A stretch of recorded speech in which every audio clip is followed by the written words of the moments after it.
Destierro de obispos y sacerdotes que den poder a los judíos. Este Santo Concilio Duodécimo de Toledo se ocupó una vez más de condenar a los obispos y clérigos que entraban en nocivas complicidades con los hebreos. Al efecto, en la ley 19ª aprobada por el Canon 9, ordena: y si algún obispo o sacerdote o diácono o clérigo o monje diera poder a algún judío para supervisar alguna cosa de la iglesia o para despachar asuntos de los cristianos, que pague de su hacienda la cantidad a que equivalgan aquellas cosas de la iglesia sobre las cuales le dio poder, y si no tuviere de dónde pagar, que sea desterrado, para que por eso se le castigue con la pena de la penitencia, y que aprenda y entienda su mala acción. Los prelados del concilio también aprobaron la legislación conducente a impedir que los cristianos de sangre judía aprovechasen los viajes de una población a otra para judaizar en secreto, al verse libres de la vigilancia de los clérigos del lugar donde radicaban. Así, la ley 20 del mismo canon dice que si fuere de un lugar a otro, debe ir a ver al obispo de aquel lugar, o al sacerdote, o al alcalde de esa tierra, y no se aparte de aquel sacerdote, para que el dicho sacerdote testimonie en verdad que se ha alejado de guardar los sábados y las costumbres y las pascuas de los judíos, para que otros como él no tengan modo, cuando vayan a otras tierras o lugares, de ocultar su error ni de esconderse en lugares ocultos, para perseverar en su error antiguo, y por eso recomendamos que guarden en aquellos días que estuvieren con los cristianos todas las leyes y preceptos de la cristiandad. Después sigue diciendo que si se excusaren aduciendo que han de ir de un lugar a otro, que no se vayan sin comisión o alguna tarea de los sacerdotes a quienes fueron a ver, hasta que pasen los sábados y sepan los sacerdotes con seguridad que ellos, los judíos, no los guardan, y escriba el sacerdote del lugar una carta de propia mano dirigida a los sacerdotes de los lugares, por donde han de pasar aquellos judíos, para que ya no caiga sobre ellos sospecha ni engaño, tanto si residen en algún lugar como si andan viajando, y sean presionados para que hagan esto con derecho. Y si alguno de ellos no cumpliere esta orden nuestra, entonces el obispo del lugar o el sacerdote, de acuerdo con el alcalde, pueden hacer que cada uno de los que no cumplieren reciba 100 azotes, porque nosotros no permitimos que se vayan a sus casas, sino es con cartas de los obispos o de los sacerdotes de aquellos lugares a donde fueren, y que escriban en dichas cartas cuántos días permanecieron con el obispo de aquella ciudad, y de cómo llegaron a ese lugar, y en qué día salieron de allí, y llegaron a sus casas. es indudable que la obligación impuesta a los siervos cristianos de denunciar a sus amos también cristianos, cuando estos últimos practicaban en secreto el judaísmo, puso a los criptojudíos en graves dificultades para celebrar los ritos del sábado y las festividades judaicas, incluso en el secreto de su hogar, no quedándoles otro recurso que fingir un viaje para realizarlos en lugar clandestino y no vigilado. Pero una vez descubiertas tales tretas, el Santo Concilio y el cristianísimo rey Hervigio buscaron los medios de controlar al detalle esos viajes de los criptojudíos, con el fin de evitar que con ellos siguieran practicando el judaísmo quienes oficialmente eran cristianos. A su vez, la ley 21ª completa lo anterior, renovando la antigua legislación, tendiente a obligar a los hebreos a ir con el obispo, clérigo, o a falta de ellos, con buenos cristianos del lugar. Los días de fiesta hebreos. Con el fin de que allegándose los judíos a ellos, es decir, a los cristianos, testimonien con verdad que son cristianos y que viven rectamente. El objeto era impedir que los cristianos de sangre judía tuvieran la menor posibilidad de observar los días hebreos para ver si con ello se convertían, a la larga, en sinceros cristianos, dejando de practicar subterráneamente el judaísmo. Prohibición a los sacerdotes de que amparen a los judíos. La ley 23ª del canon 9 da poder a los sacerdotes para que hagan cumplir estas disposiciones,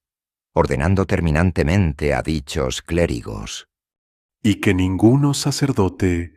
ampare a ningún judío, ni razone con él, aunque persevere en su error y en su ley. Por lo visto, el problema de los judas, de los clérigos que ayudaban a los enemigos de la Iglesia, era ya tan grave que justificó también la aprobación de esta ley por el Santo Sínodo. Excomunión de obispos negligentes. Pero la ley 24ª es todavía más explícito al respecto cuando ordena: Los sacerdotes de la Iglesia de Dios deben pensar y evitar de no cometer el pecado de dejar a las gentes perseverar en su error. Y por tanto, establecemos para recordarles su negligencia, que si algún obispo fuere vencido de la codicia y de malos pensamientos, y fuere débil de corazón para hacer cumplir a los judíos estas leyes,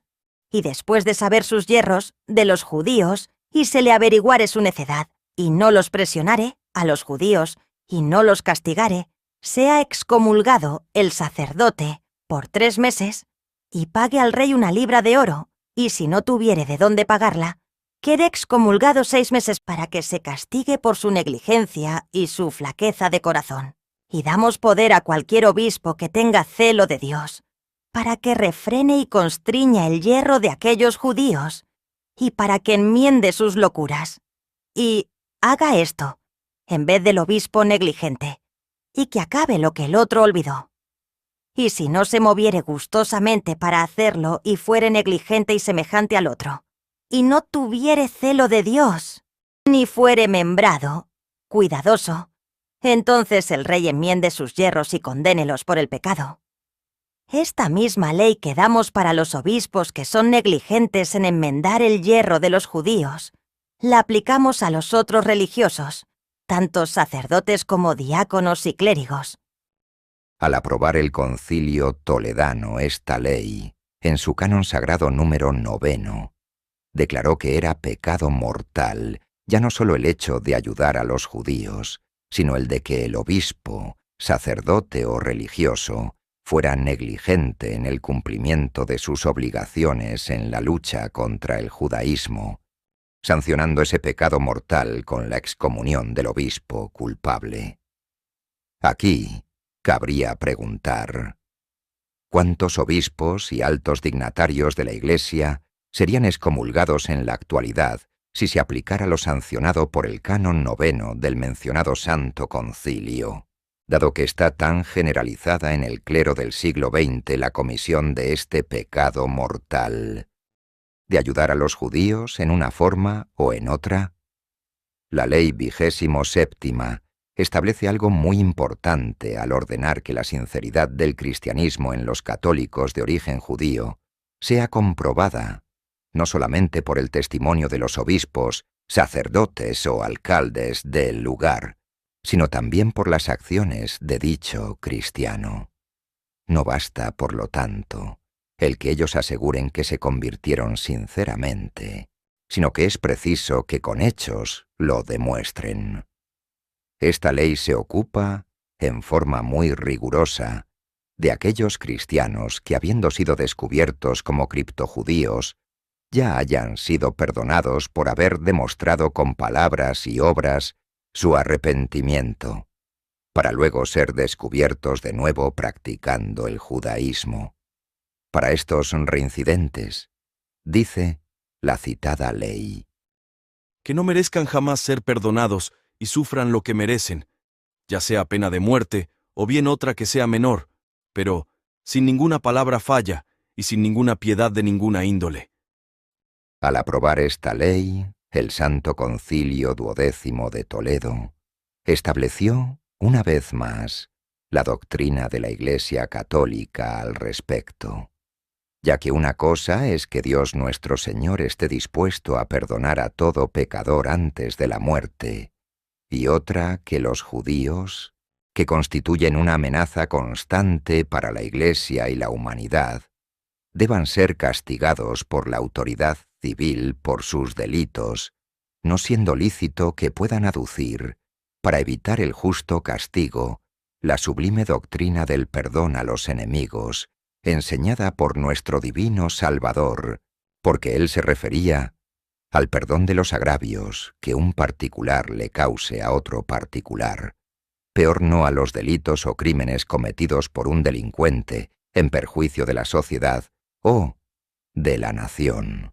Los clérigos que en nuestros días están al servicio del judaísmo forjan a este respecto sofisticadas conclusiones, tratando de utilizar en forma hasta sacrílega las doctrinas sublimes de amor y de perdón de nuestro Redentor Jesucristo, con el ánimo de impedir que los pueblos amenazados de esclavitud por el judaísmo puedan hacer uso del derecho natural de legítima defensa, luchando contra los criminales conspiradores hebreos o propinándoles el justo castigo. No hay que olvidar, además, la gran autoridad que la Santa Iglesia ha concedido siempre a los citados concilios toledanos, en lo que respecta a la definición de la doctrina eclesiástica, y en cuanto a las medidas tomadas en contra de los judíos por el Concilio Duodécimo.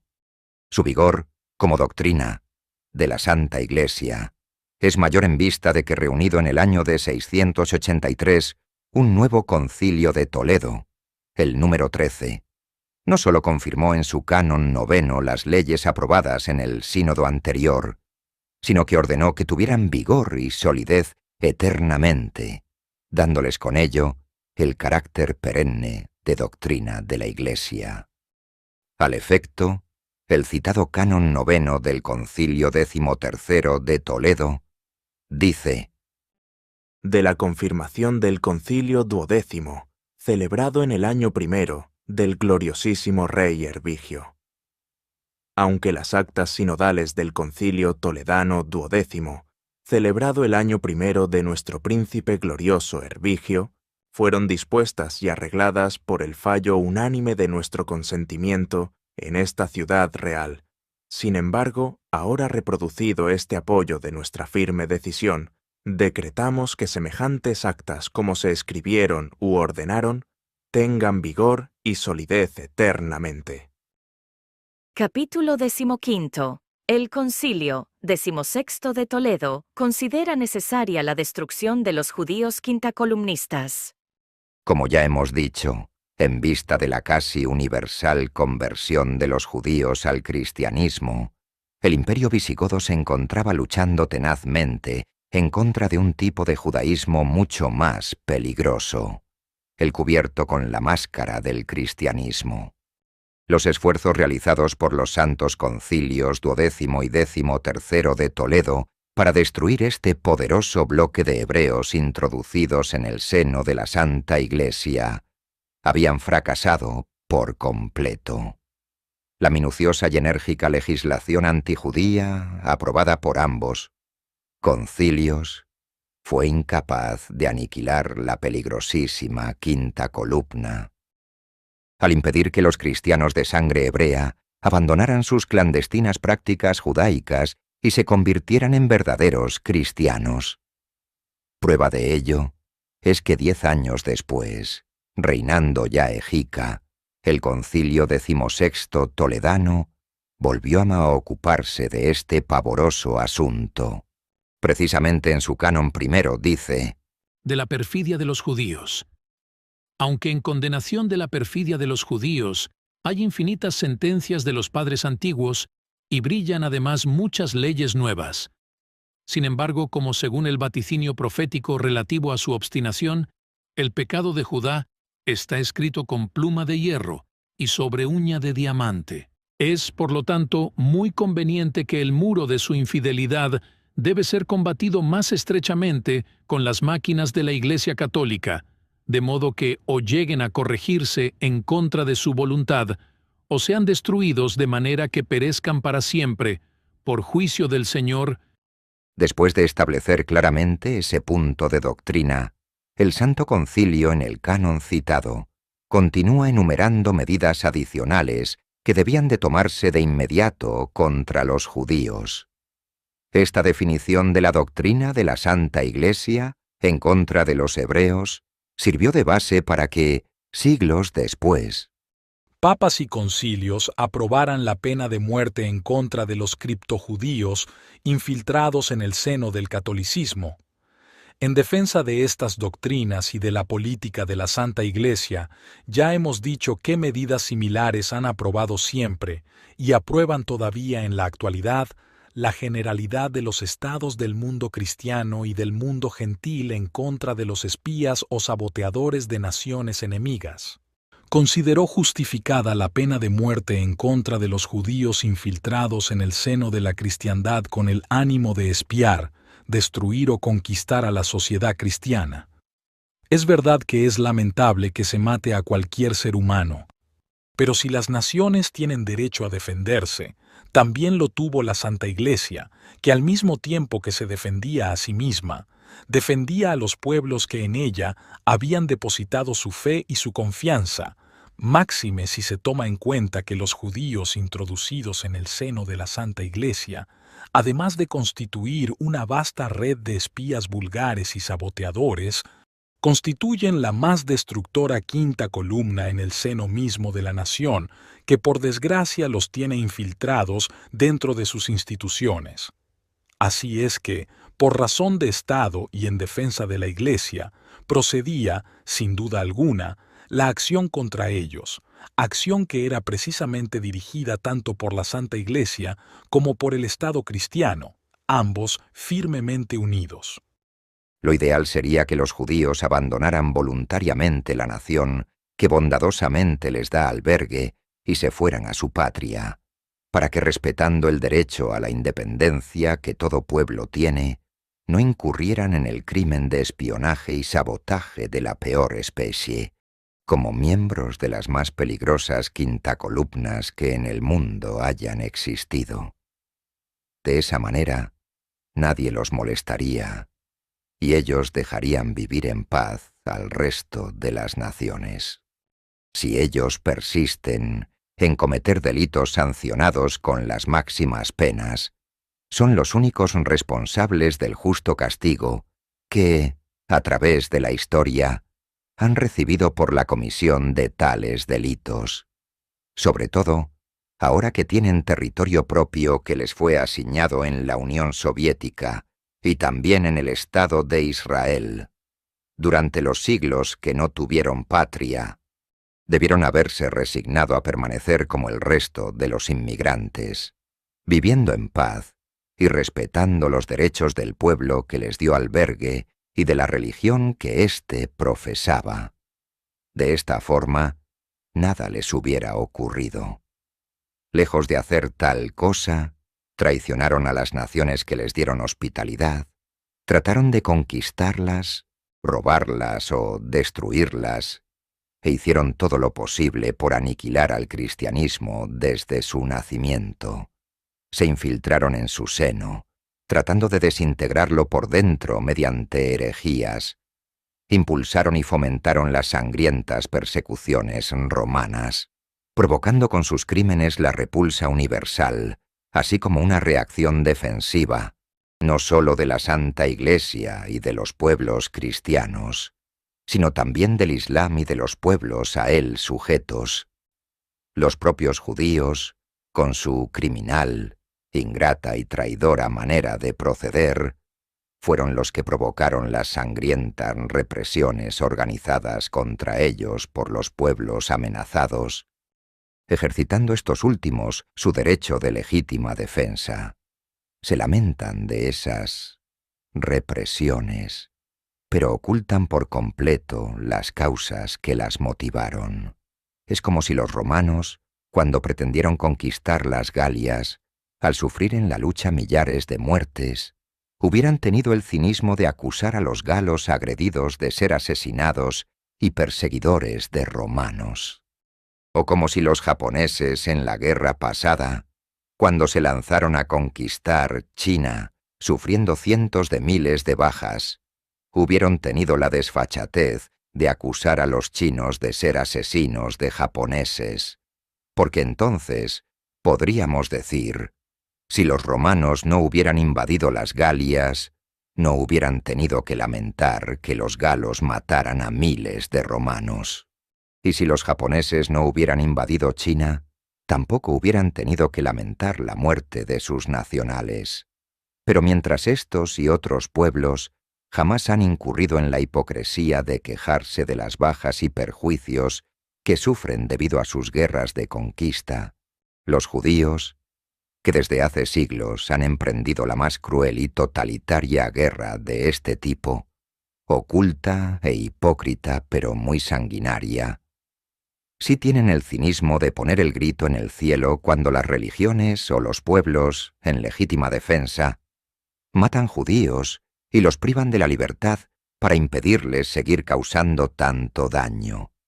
Si los israelitas no quieren sufrir en lo sucesivo las consecuencias de su perseverante y cruel lucha de conquista universal, deben cesarla. Y si no lo hacen, deben tener cuando menos el valor de afrontar con dignidad las consecuencias, como lo han hecho los demás pueblos conquistadores del mundo. Capítulo 16. El Concilio. 17. Toledano. Castiga con la esclavitud las conspiraciones de los judíos. En el año 694, reinando todavía Egica, fue descubierta una vastísima conspiración de los falsos cristianos, practicantes en secreto del judaísmo. La conspiración constaba de grandes ramificaciones y varios objetivos tendientes, por una parte, a perturbar el estado de la Iglesia y a usurpar el trono, y por otra, a traicionar a la patria y a destruir a la nación visigoda. En esos tiempos, San Félix, arzobispo de Toledo, había convocado a un nuevo concilio, al que asistieron todos los prelados del imperio, incluyendo algunos de la Galia narbonense, ya que una peste impidió que todos los de esa región acudieran. Ya reunido, el Santo Sínodo tuvo conocimiento y pruebas de la conspiración criptojudía que tramaba una revolución en todos los órdenes, de tan mortal peligro para el cristianismo y para el Estado cristiano, que se abocó a ella el Santo Concilio, congregado en la iglesia de Santa Leocadia de la Vega, en la ciudad de Toledo, y presidido por el propio San Félix, quien en esta tremenda lucha fue el nuevo caudillo de la cristiandad frente a los judíos. Las actas de este santo sínodo constituyen uno de los más valiosos documentos ilustrativos de lo que es capaz, en un momento dado, la quinta columna hebrea introducida en el seno de la Iglesia e introducida también en el territorio de un pueblo cristiano o gentil. Creemos que el documento no solo es de importancia para los católicos, sino también para los hombres de cualquier pueblo o religión que se enfrenten a la amenaza del imperialismo judaico. Lo más interesante de este concilio en su canon octavo, que ordena literalmente: de la condenación de los judíos, Iudaeorum damnatione, y porque se sabe que la plebe judía está manchada con una feísima nota de sacrilegio y cruenta efusión de sangre de Jesucristo, y contaminada además con la profanación del juramento, entre otras cosas porque habían jurado ser fieles cristianos y no judaizar en secreto, de manera que sus maldades son sin número. Por eso es necesario que lloren haber incurrido en tan grave pecado de animadversión, aquellos que a causa de sus maldades no solo han querido perturbar el estado de la Iglesia, sino que con atrevimiento tiránico han intentado arruinar la patria y la nación. Tanto que, alegrándose por creer que había ya llegado su tiempo, han causado diversos estragos a los católicos.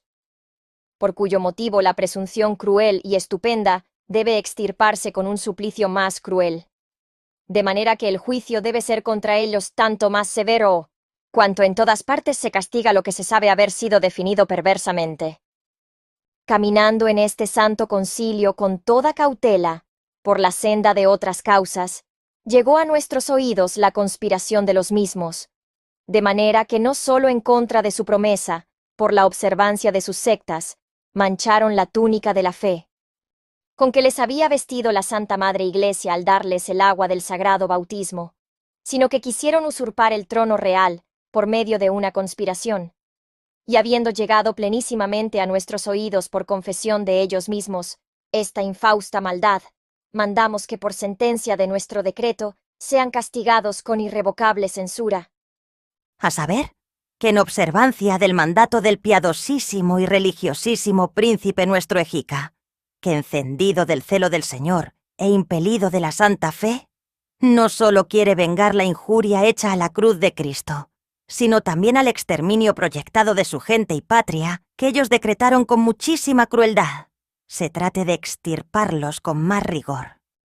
privándolos de todas sus cosas y aplicándolas al fisco, quedando además sujetos a perpetua esclavitud en todas las provincias de España, las personas de los mismos pérfidos, sus mujeres, hijos y toda su descendencia, expelidos de sus propios lugares y dispersándolos, debiendo servir a aquellos a quienes la liberalidad real los cediere. Y respecto a sus hijos de ambos sexos, decretamos que tan luego como cumplan 7 años, se les separe de la compañía de sus padres, sin permitirles ningún roce con ellos, debiendo entregarlos sus mismos señores, a cristianos fidelísimos, para que los eduquen, con objeto de que los varones lleguen a casarse con mujeres cristianas y viceversa. No teniendo licencia, como ya hemos dicho, los padres ni tampoco los hijos, para celebrar bajo ningún concepto las ceremonias de la superstición judaica, ni para volver en ninguna ocasión a la senda de la infidelidad. Como primer comentario a este sagrado canon octavo del Santo Concilio XVII de Toledo, podemos asegurar que de haberse celebrado este santo sínodo de la Iglesia Católica en nuestros días, tanto el arzobispo San Félix, que lo presidió, como el Santo Concilio en pleno,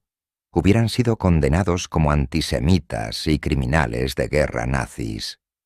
En efecto, es muy notorio, en la actualidad, cómo aquellos cardenales y obispos que más están al servicio de la sinagoga de Satanás que de la Santa Iglesia fulminan censuras y condenaciones contra los católicos que defienden de la amenaza judaica tanto a la Santa Iglesia como a su patria. Estos jerarcas eclesiásticos lanzan condenaciones contra los verdaderos católicos y patriotas, reprobando los ataques que ellos hacen a los hebreos, muchísimo más leves estos, sin embargo que los que les lanza el Sagrado Concilio, presidido por un tan preclaro santo canonizado por la Iglesia, como lo fue San Félix, arzobispo de Toledo. Por otra parte, la peligrosa conspiración que los conversos del judaísmo y sus descendientes organizaron demuestra la forma en que los falsos cristianos, criptojudíos, habían podido burlar con éxito toda la legislación promulgada contra ellos por los concilios anteriores, sintiéndose con fuerzas suficientes para realizar una conspiración de tan vastas proporciones. Ante la magnitud del peligro, tanto la Santa Iglesia como el Estado cristiano se aprestaron a la defensa, recurriendo a las medidas extremas de reducir a todos los judíos a la esclavitud y arrancarles a sus hijos a los 7 años de edad, para que, apartados de sus padres y recibiendo educación cristiana, fueran liberados de toda posibilidad de ser atraídos a las organizaciones del judaísmo clandestino. Sin duda, se pretendía evitar con esto que el judaísmo se transmitiera de padres a hijos, aunque los padres siguieran judaizando en secreto, y en esa forma lograr que en la siguiente generación quedara destruida la quinta columna de falsos cristianos adheridos en secreto a la sinagoga de Satanás.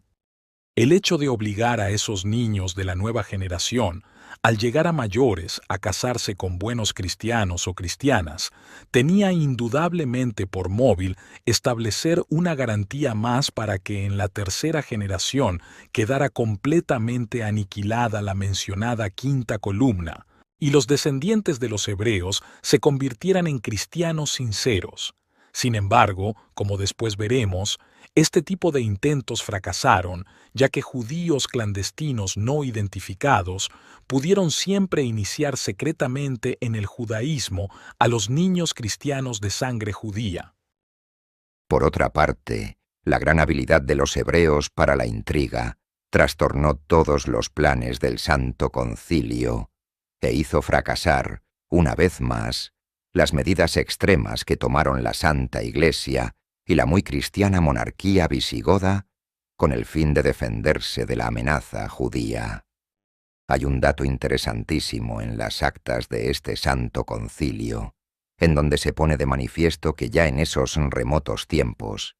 es decir, hace casi 1200 años, habían estallado varias rebeliones hebreas contra los reyes cristianos, hecho que hace constar el rey Egica en su pliego al Santo Sínodo, cuando manifiesta que en algunas partes del mundo se rebelaron los hebreos contra sus príncipes cristianos, y que muchos perecieron a manos de estos por justo juicio de Dios. es evidente que, en estas rebeliones contra los príncipes cristianos, solo pudieron obtener buenos resultados los hebreos, cuando, después de una experiencia de siglos, comprendiendo que para realizar las rebeliones con éxito, tendrían que convertir en sus aliados inconscientes a los propios pueblos cristianos, para lo cual los agitadores israelitas, cubiertos como de costumbre con la máscara del cristianismo, tendrían que aparecer como redentores de dichos pueblos y organizadores de movimientos liberales y democráticos, ofreciendo a las AMSAs de la población la seductora promesa de que se gobernarían ellas mismas, librándose del yugo de los monarcas. Hay que tener presente que los terribles castigos aprobados contra los conspiradores criptojudíos por el Concilio XVII se aplicaron en todos los dominios del Imperio Gótico, con excepción de la Galia Narbonense, asolada por mortal epidemia y por otras causas. Se encontraba, según lo aclara el pliego del soberano, casi despoblada. Por eso se permitiría vivir allí a los judíos como antes, con todas sus cosas, sujetos al duque de aquella misma tierra para que aprovechen a las públicas debilidades. Es, pues, muy posible que el referido duque de la Galia Gótica haya ejercido presión para lograr que se dejara a los hebreos de su región, libres de los castigos acordados por el Santo Concilio contra los del resto del imperio, lo que no solamente salvó a esos falsos cristianos, sino que provocó la fuga de muchos otros de las regiones afectadas hacia la Galia Narbonense, huyendo de la amenaza de esclavitud y demás castigos contra ellos decretados. Con esto empezó a crecer el porcentaje de la población criptojudía en el mediodía de Francia, hasta llegar a convertirse en una segunda, Judea. Es cierto que esa tolerancia en la Galia Narbonense se sujetó a la condición de que los protegidos se convirtieran en sinceros cristianos y se abstuvieran de practicar en secreto el judaísmo,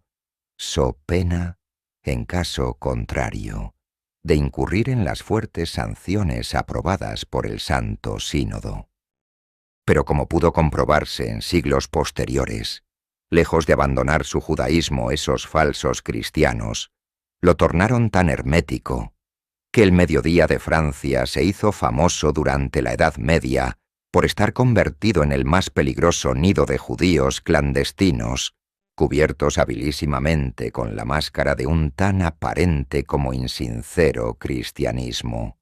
estableciendo en esa región el verdadero cuartel general de las más destructoras herejías revolucionarias, las cuales estuvieron a punto de aniquilar a la Iglesia y a la cristiandad entera, en los siglos del medievo.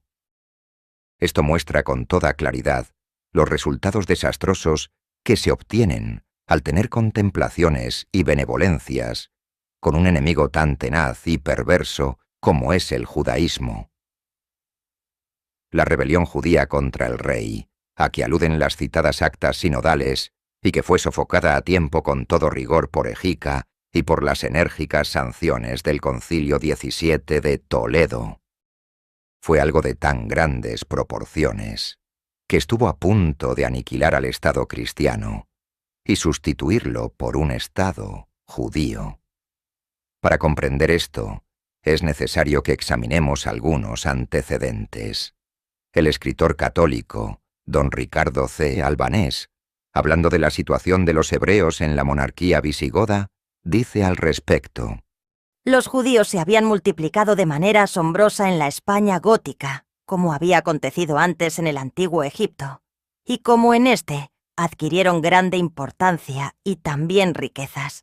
al extremo de hacerse necesarios a los conquistadores visigodos. Se dedicaron con preferencia al comercio, a las artes, a la industria. Casi todos los médicos eran judíos e igualmente había muchos abogados, pero particularmente monopolizaban el tráfico mercantil con el Oriente,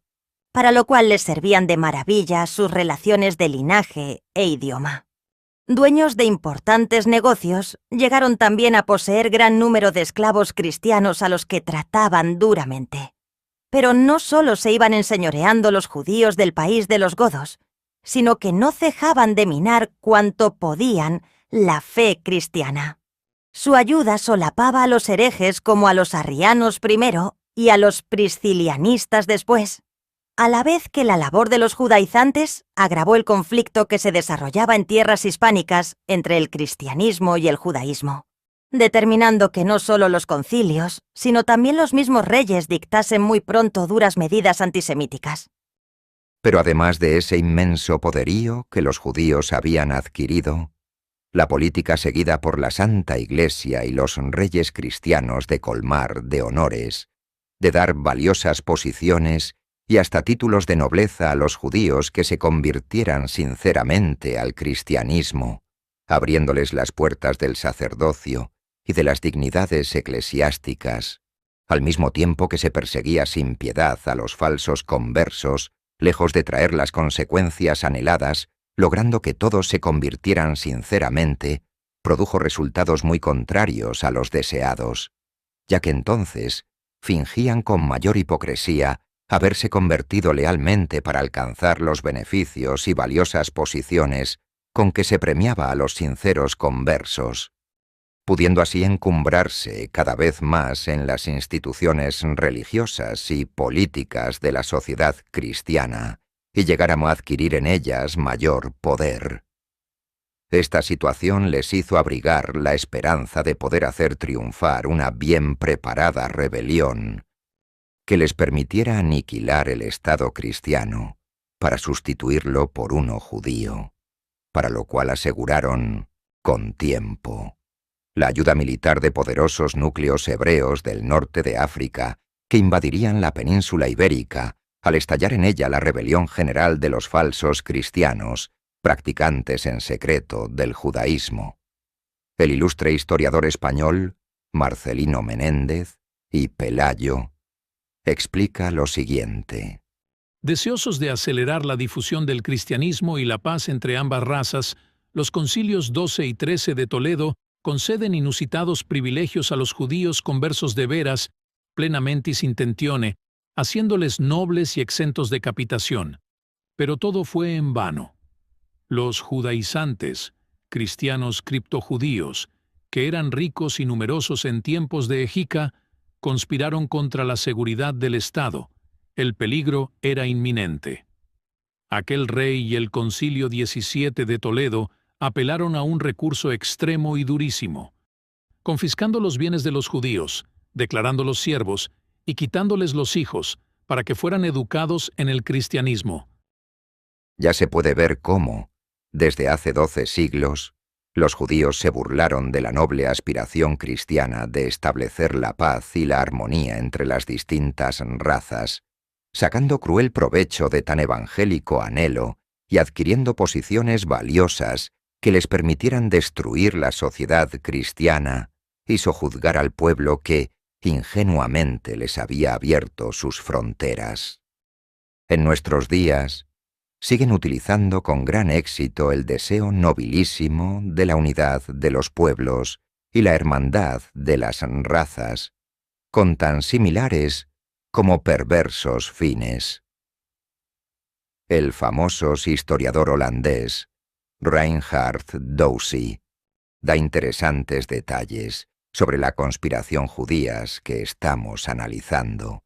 los cuales son confirmados por la Enciclopedia Judaica Castellana, que es una voz autorizada del judaísmo. Dicho investigados, refiriéndose a los israelitas del Imperio Gótico, dice: hacia 694, 17 años antes de la conquista de España por los musulmanes, proyectaron una sublevación general, de acuerdo con sus correligionarios de Allende el Estrecho, donde varias tribus bereberes profesaban el judaísmo y donde los judíos desterrados de España habían encontrado refugio. La rebelión probablemente debía estallar en varios lugares a la vez, en el momento en que los judíos de África hubiesen desembarcado en las costas de España. Mas antes de llegar el momento convenido para la ejecución del plan, el gobierno fue puesto en conocimiento de la conspiración. El rey Egica tomó inmediatamente las medidas dictadas por la necesidad. Luego, habiendo convocado un concilio en Toledo, informó a sus guías espirituales y temporales de los culpables proyectos de los judíos, y les pidió que castigaran severamente a esa raza maldita.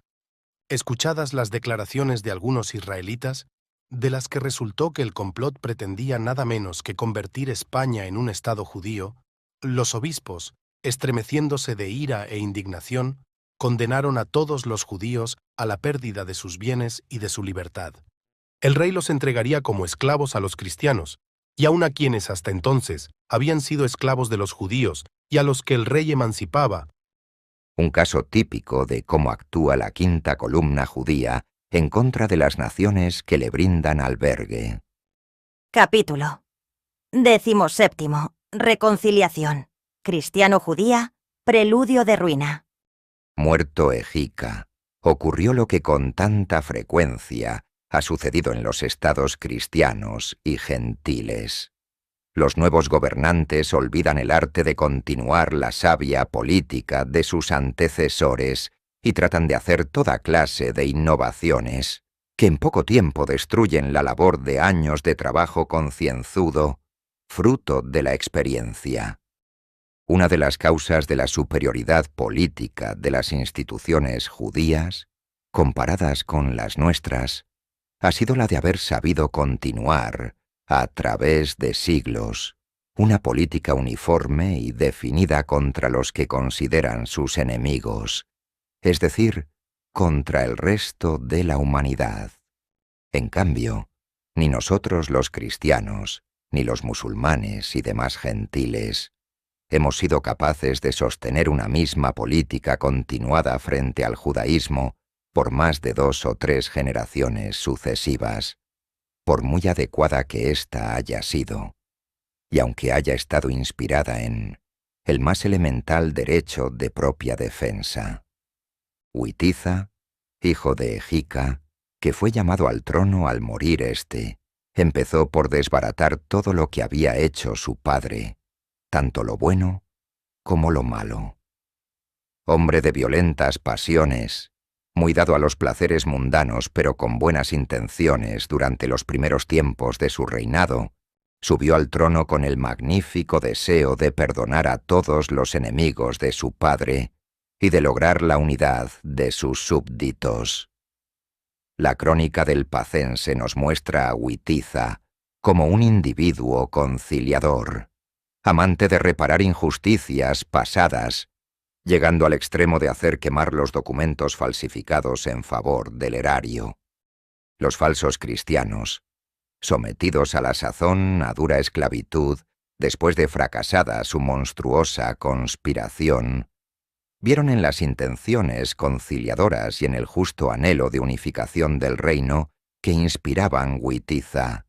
el medio de librarse del tremendo castigo y de recordar su perdida influencia y obtener de él una disposición que los librara de la pesada servidumbre y los elevara, por el momento, a un rango de igualdad con los demás súbditos. Como otros, Witiza cayó en la trampa. Creyó que la solución del problema judío radicaba en la reconciliación cristiano-judía,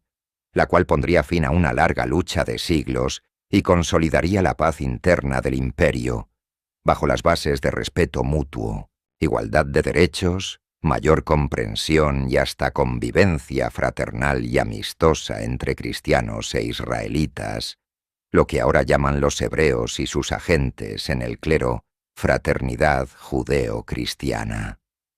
Una reconciliación de este tipo puede ser una solución magnífica y deseable, pero solo es posible cuando las dos partes la desean verdaderamente. Mas cuando una de ellas obra de buena fe y en aras de la reconciliación renuncia a su legítima defensa, destruye sus armas defensivas y se queda inerme,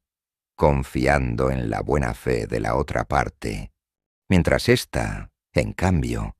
nada más aprovecha la generosa actitud de su antiguo adversario para buscar el momento para darle la puñalada mortal.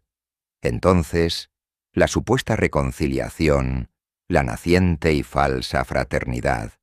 es sólo preludio de muerte, o cuando menos, de ruina. Eso es lo que ha ocurrido en todos los casos en que cristianos y gentiles, engañados por las hábiles maniobras diplomáticas de los judíos, han creído en la amistad y lealtad de éstos o en la reconciliación cristiano-israelita, debido a que, desgraciadamente, los hebreos usan esos tan nobles como hermosos postulados solo como un medio para desarmar a quienes en el fondo de su corazón y secretamente siguen considerando sus mortales enemigos. Todo ello con el fin de que, una vez desarmados y adormecidos los cristianos por el néctar aromático de la amistad y la fraternidad, puedan ser cómodamente esclavizados o aniquilados. Los hebreos han tenido siempre como norma, cuando están débiles o amenazados peligrosamente, fingirse amigos de sus enemigos para poderlos dominar más fácilmente. Desgraciadamente, la maniobra les ha dado resultado a través de los siglos y les sigue dando todavía. La diplomacia hebrea es clásica. Pintan con negros colores las persecuciones, las servidumbres o las matanzas de que fueron víctimas para mover a compasión. Ocultan, sin embargo, con todo cuidado, los motivos que ellos mismos dieron para provocar tales persecuciones. Una vez que logran inspirar compasión, tratan de convertirla hábilmente en simpatía, para después luchar sin descanso para obtener toda clase de ventajas al amparo de tales sentimientos. Esa compasión y simpatía son las que siempre tienden a destruir las defensas que contra ellos hayan levantado los jerarcas religiosos y civiles, cristianos o gentiles, y son asimismo las que facilitan a los judíos sus planes de dominio sobre el infeliz Estado, que en aras de esa compasión o de la reconciliación cristiano-judía, destruye ingenuamente las murallas que habían levantado gobernantes anteriores para defenderlo de la conquista judaica. A medida que los hebreos adquieren mayor influencia en el país que les brinda hospitalidad, al amparo de estas maniobras, se van convirtiendo, de perseguidos en perseguidores implacables de los verdaderos patriotas que intentan defender a la religión o a su país contra la acción dominadora o destructora de los extranjeros indeseables, hasta que los israelitas logran el dominio del Estado cristiano o gentil, o su destrucción, si así lo tienen planeado. No fue otra cosa lo que ocurrió durante el reinado de Witiza. Primero, Los hebreos lograron moverlo a compasión e inspirarle simpatía, logrando que los librara de la dura servidumbre decretada sobre ellos por el Concilio XVII de Toledo y por el rey Egica, quienes la promulgaron como defensa en contra de los judaicos planes de conquista. Las defensas que la Santa Iglesia y la monarquía visigoda habían creado para protegerse del imperialismo judaico fueron, por lo tanto, demolidas. Witiza los elevó fraternalmente a la misma categoría de los cristianos. Incluso, cuando los hebreos se ganaron la simpatía del monarca, éste los amparó y protegió, llegando hasta otorgarles mayores honores que los otorgados a las iglesias y a los prelados. Todo esto nos lo demuestran las célebres crónicas del siglo XIII, de Rebus Hispaniae, de Rodrigo Jiménez de Rada, arzobispo de Toledo, y el cronicón del obispo Lucas de Tui, Lucas Tudensis. Como se ve, los hebreos lograron colocarse en posición superior a la de las iglesias y prelados una vez que obtuvieron la liberación y la igualdad. Como es natural, todas estas medidas empezaron a sembrar el descontento entre los cristianos y entre los clérigos celosos defensores de la Santa Iglesia, siendo muy posible que tan creciente oposición haya inclinado a Witiza a reforzar la posición de sus nuevos aliados israelitas. Y así, como afirma el obispo Lucas de Tui en su crónica citada, Witiza abrió las puertas del reino a los judíos expulsados del Imperio Gótico por anteriores concilios y reyes. Volvieron aquellos en gran número a su nueva tierra de promisión, para ampliar e intensificar el creciente poderío que iban adquiriendo en el reino de los visigodos. El historiador del siglo pasado, José Amador de los Ríos, conocido por su hábil defensa en favor de los judíos, reconoce, sin embargo, que respecto a los hebreos, Witiza hizo todo lo contrario de lo que habían hecho su padre y los reyes que le precedieron. Revocando, pues, por medio de un nuevo concilio nacional, los cánones de los anteriores y las leyes que había la nación recibido con entusiasmo, abrió Witiza las puertas del reino a los que habían huido a extrañas tierras por no abrazar la religión católica. Relajó el juramento de los que habían recibido el agua del bautismo y colocó, por último, en elevados puestos a muchos descendientes de aquella raza proscrita. No pudieron menos de producir estas precipitadas y poco discretas medidas los resultados que hubieran debido esperarse. Lograda en breve por los judíos una preponderancia verdaderamente peligrosa, convirtieron en provecho suyo todas las ocasiones que al efecto se les presentaban, y fraguando tal vez nuevos planes de venganza, preparándose en secreto a desquitarse de las ofensas recibidas bajo la dominación visigoda. Este investigador, insospechable de antisemitismo, y a quien los historiadores judíos toman, por lo general, como fuente digna de todo crédito, nos ha descrito en pocas palabras las terribles consecuencias que acarreó a los cristianos la política que inició el rey Witiza a principios de su reinado, con el señuelo de libertar a los hebreos oprimidos y de lograr después la reconciliación cristiano-judía y la pacificación de ambos pueblos. El padre jesuita Juan de Mariana, historiador del siglo XVI, dice lo siguiente respecto del tremendo cambio operado en Witiza. Verdad es que al principio Witiza dio muestra de buen príncipe, de querer volver por la inocencia y reprimir la maldad. Alzó el destierro a los que su padre tenía fuera de sus casas, y para que el beneficio fuese más colmado, los restituyó en todas sus haciendas, honras y cargos. Además de esto hizo quemar los papeles y procesos para que no quedase memoria de los delitos e infamias que les achacaron, y por los cuales fueron condenados en aquella revuelta de tiempos. Buenos principios eran estos, si continuara, y adelante no se trocara del todo y mudara. Es muy difícil refrenar la edad deleznable y el poder con la razón, virtud y templanza. El primer escalón para desbaratarle fue entregarse a los aduladores. Sigue el historiador jesuita, narrando todas las torpezas cometidas por Witiza, y que hizo aprobar por ese conciliábulo de que habla Amador de los Ríos. Es curioso el comentario que hace el padre Mariana con respecto a las leyes que permitieron a los hebreos públicos regresar a España, señalando al efecto: en particular contra lo que por leyes antiguas estaba dispuesto, se dio libertad a los judíos para que volviesen y morasen en España. Desde entonces se comenzó a revolver todo y a despeñarse. Es muy natural que todo haya comenzado a revolverse y a despeñarse con la entrega a los judíos de puestos de gobierno y con el retorno de los hebreos expulsados. Esto es lo que ha ocurrido casi siempre, a través de la historia, cuando los cristianos y los gentiles, en forma generosa, han tendido la mano de la amistad a los judíos dándoles influencia y poder, ya que lejos de agradecer los israelitas estos gestos de magnanimidad,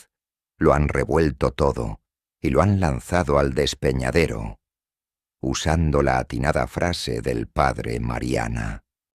El historiador católico, Ricardo C. Albanés,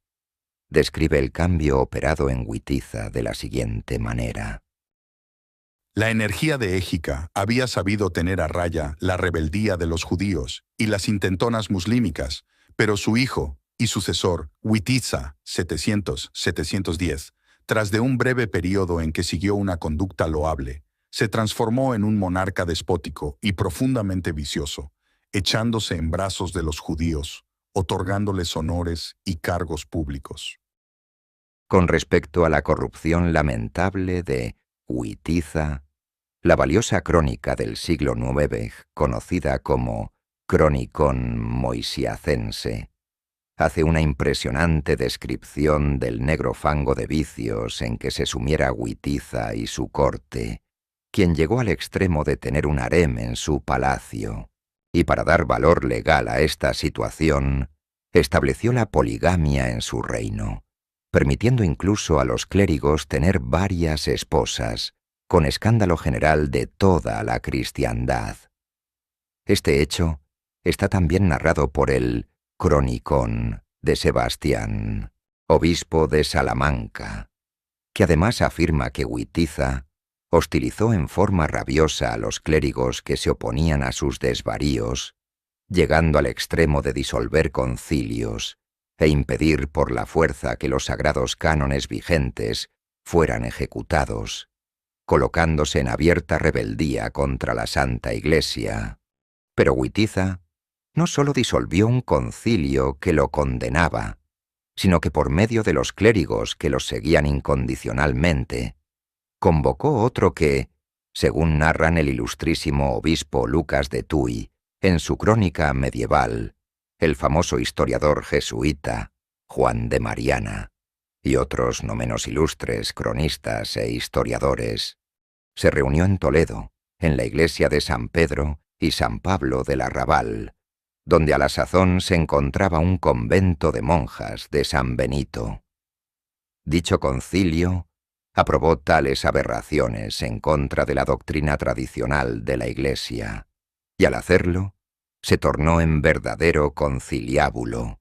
cuyos cánones carecieron de toda legalidad. Según afirman los cronistas e historiadores citados, el conciliábulo empezó a contradecir la doctrina y aquellos cánones de la Santa Iglesia que condenaban a los judíos y que ordenaban a los cristianos y a los clérigos en particular que no los ayudasen ni fuesen negligentes en su lucha contra los hebreos, bajo pena de excomunión. El conciliábulo, contradiciendo lo anterior, dictó medidas de protección para los judíos, y aprobó el retorno de aquellos hebreos expulsados en reinados anteriores. Además, suprimió la monogamia y estableció la poligamia, permitiendo incluso a los clérigos tener no solo una, sino varias esposas. Las actas del conciliábulo, que fue convocado con el carácter de Concilio 18 de Toledo, se perdieron. Solo se tiene noticia de algunos de los asuntos allí aprobados, a través de las crónicas mencionadas. Algunos cronistas medievales llegan a asegurar que, enfurecido Witiza porque el Papa no aprobó sus desafueros, negó obediencia al pontífice, provocando escandaloso cisma, y que para dar fuerza a tal separación, ésta fue aprobada por el citado conciliábulo. La persecución en contra de los clérigos fieles a la Santa Iglesia fue tan dura que muchos, por cobardía o espíritu acomodaticio, llegaron a doblegarse al tirano. El padre Mariana, por ejemplo, consigna lo siguiente. Era por este tiempo arzobispo de Toledo Gunderico, sucesor de Félix, persona de grandes prendas y partes, si tuviera el valor y ánimo para contrastar a males tan grandes, que hay personas a quienes, aunque desplace la maldad, no tienen bastante ánimo para hacer rostro al que la comete. Quedaban otros sí algunos sacerdotes, que como por la memoria del tiempo pasado se mantuviesen en su puridad, no aprobaban los desórdenes de Witiza. A estos él persiguió y afligió de todas maneras hasta rendillos a su voluntad, como lo hizo con Cinderedo, sucesor de Gunderico, que se acomodó con los tiempos y se sujetó al rey en tanto grado que vino que Opas, hermano de Witiza, o como otros dicen hijo, de la iglesia de Sevilla, cuyo arzobispo era, fuese trasladado a Toledo, de que resultó otro nuevo desorden encadenado de los demás, que hubiese juntamente 2 prelados en aquella ciudad contra lo que disponen las leyes eclesiásticas. En este, como en muchos otros casos, la compasión hacia los hebreos, convertida luego en simpatía, y el filosemitismo disfrazado de pretendida reconciliación o fraternidad cristiano-judía, permitió a los israelitas libertarse primero de la servidumbre y luego apoderarse del ánimo del monarca que quedó sujeto a su influencia, con la que lograron encumbrarse a los puestos de gobierno. En esta, como en otras ocasiones, coincidieron estos hechos con la desorganización y corrupción del Estado cristiano, el encumbramiento de los malos y la persecución de los defensores de la Iglesia y su nación. Por desgracia, en tiempos de Witiza faltó un San Atanasio, un San Juan Crisóstomo o un San Félix que salvaran la situación. Por el contrario, los arzobispos y obispos, más deseosos de vivir cómodamente que de cumplir con su deber, acabaron por someterse al tirano, acomodándose con los tiempos. Una situación así no podía desembocar sino en espantosa catástrofe, tanto para la sociedad cristiana como para la Iglesia visigoda, que no tardaron en sucumbir sangrienta y devastadoramente. La situación que estamos analizando tiene especial importancia por su notable parecido con la situación actual.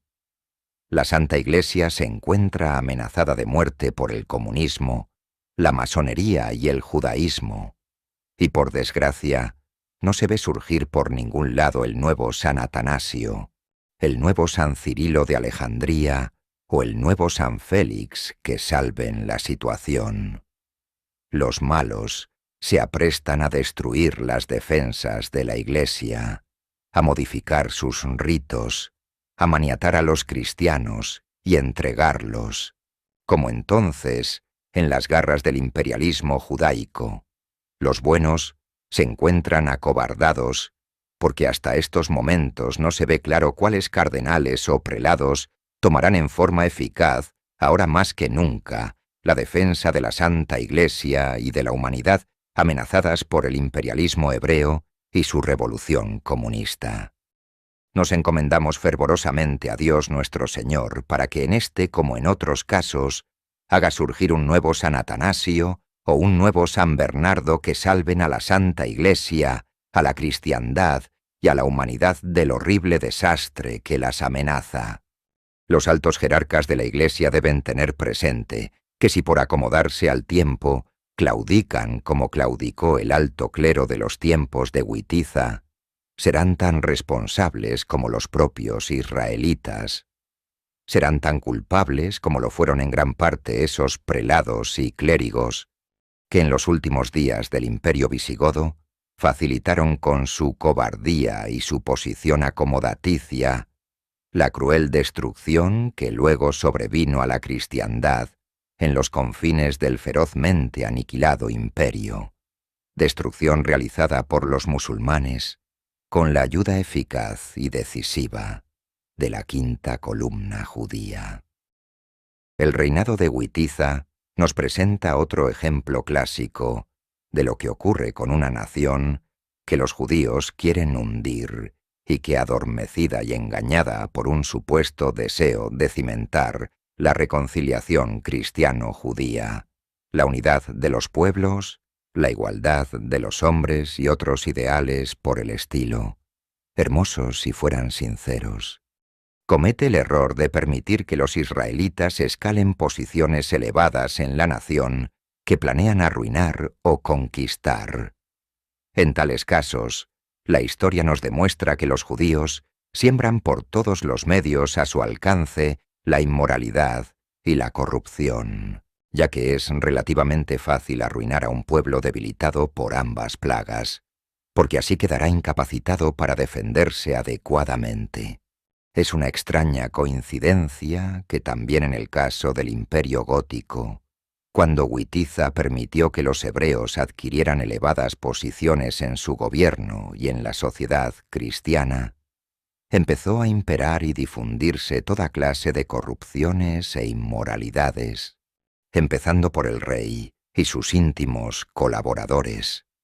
Ese rey que se había entregado en manos de innobles consejeros y colaboradores judíos. La corrupción de costumbres que llegó a caracterizar los reinados de Witiza y el brevísimo de Rodrigo, escrita con elocuentes palabras por el padre Mariana, quien dice: Todo era convites, manjares delicados y vino, con que tenían estragadas las fuerzas, y con las deshonestidades de todo punto perdidas, y a ejemplo de los principales, los más del pueblo, hacían una vida torpe e infame. Eran muy a propósito para levantar bullicios, para ser fieros y desgarros, pero muy inhábiles para acudir a las armas y venir a las puñadas con los enemigos. Finalmente el imperio, y señorío ganado por valor y esfuerzo, se perdió por la abundancia y deleites que de ordinario le acompañan. Todo aquel vigor y esfuerzo, con que tan grandes cosas en guerra y en paz acabaron, los vicios le apagaron, y juntamente desbarataron toda la disciplina militar, de suerte que pudiera hallar cosa en aquel tiempo más estragada que las costumbres de España, ni gente más curiosa en buscar todo género de regalo. El comentario que hace a estos renglones el diligente historiador José Amador de los Ríos es también interesante. Imposible parece leer estas líneas que trasladamos de un historiador muy digno de respeto, sin lograr el convencimiento de que un pueblo venido a tal estado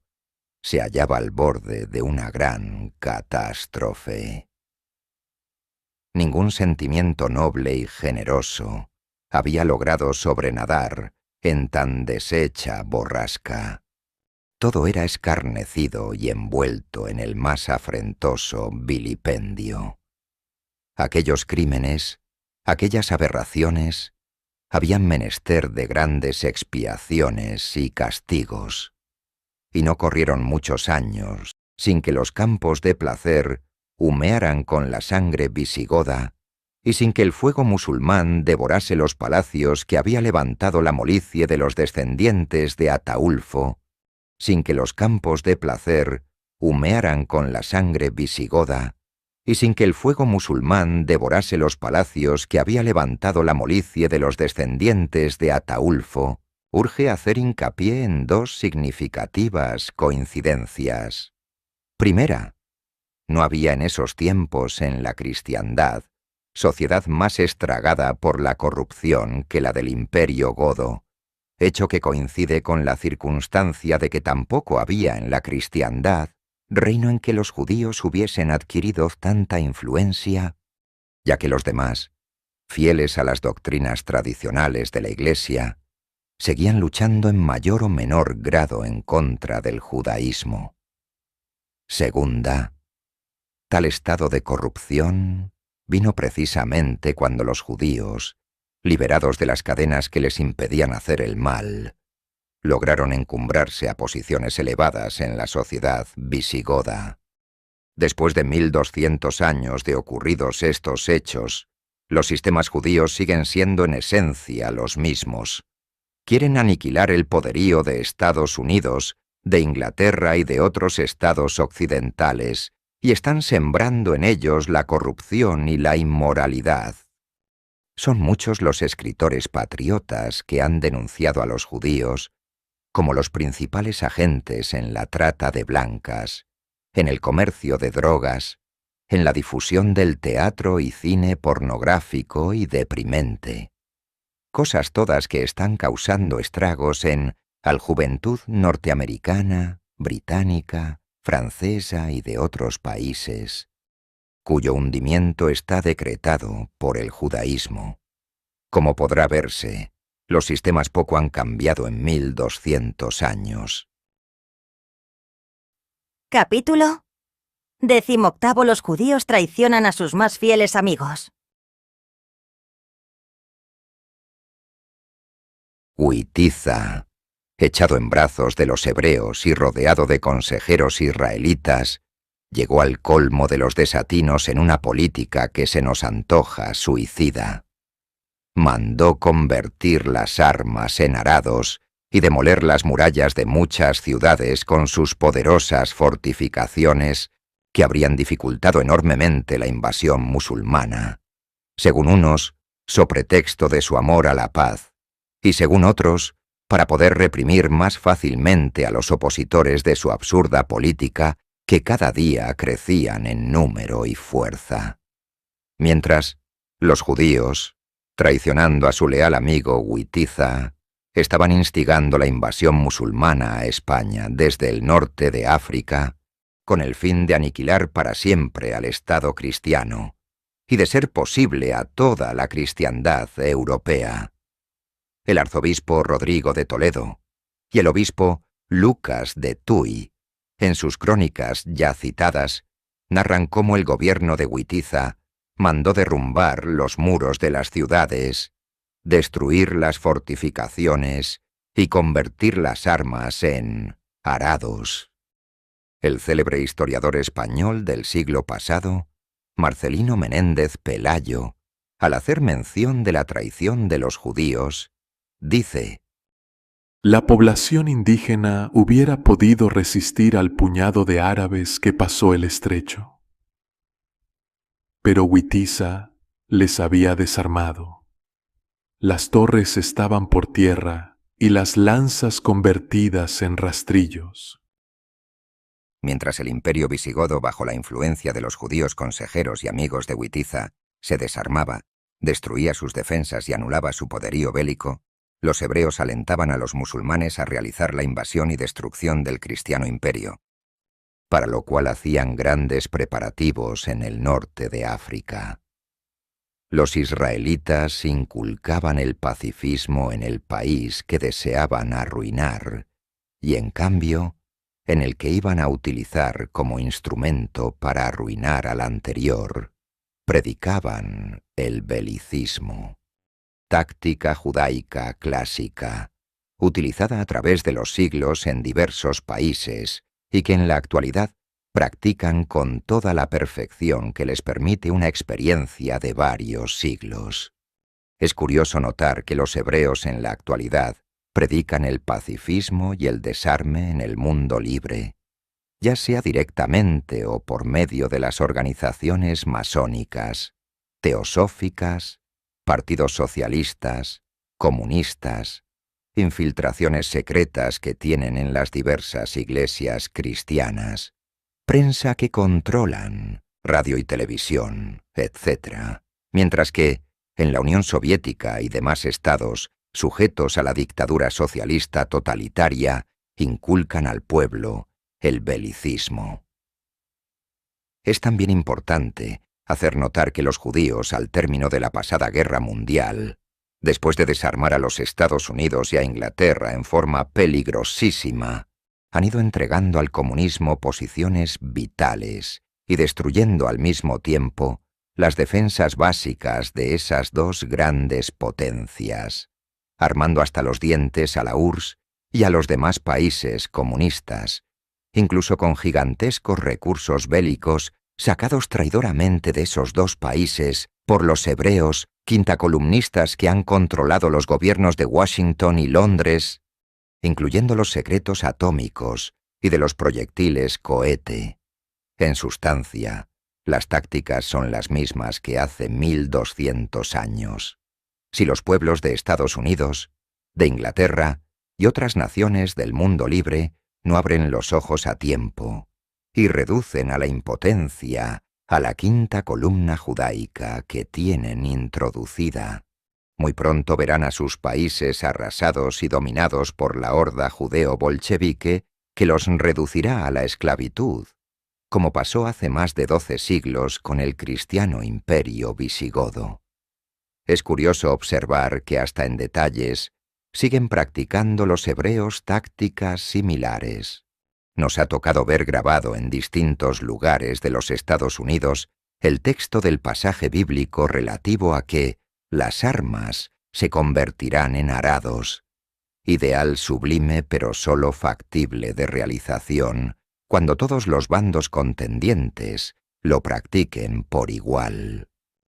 Los hebreos lo utilizan ahora como hace 1200 años,